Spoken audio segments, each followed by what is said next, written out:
अस्सलाम वालेकुम।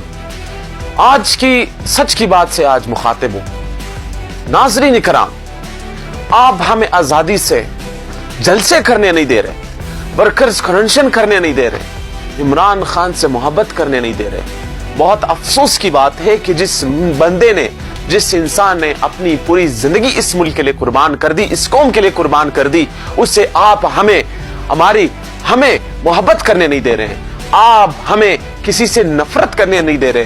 ये किस तरह की जमहूरियत है? आपने जो कहा हमने मान लिए, आपने जो बोला हमने कर दिया, आपने आईन के धज्जियां उड़ा दिए, आपने आईन को पांव तले रोन दिया, हमने मान लिए। आपने जिया मुसल्लत किया, हमने मान लिया। आपने अयूब मुसल्लत किया, हमने मान लिया। आपने मुशर्रफ मुसल्लत किया, हमने मान लिया। आपने जो किया हमने मान लिया। लेकिन किस तरह की जमहूरियत है ये? जो आप कहेंगे वो हम मानते रहेंगे, फिर उसके बदले में आप हमसे वफा की उम्मीद रखते हैं। बहुत अफसोस की बात है कि जिस बंदे ने अपनी पूरी जिंदगी इस मुल्क के लिए कुर्बान कर दी, वो आप हमें उससे मोहब्बत करने नहीं दे रहे। उसको आपने जेल में बंद कर दिया, आपने जेल में उसके ट्रायल शुरू कर दिए, आपने जेल में उसके नजरबंद कर दिया।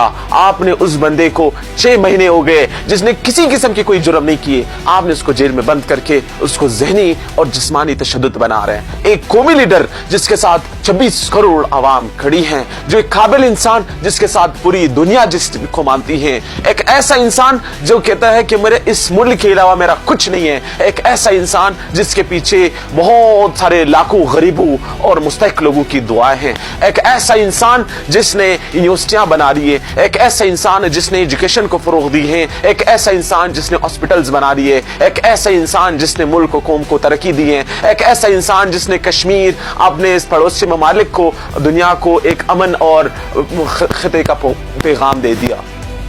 आप इस बंदे को आप नजरबंद कर रहे हैं।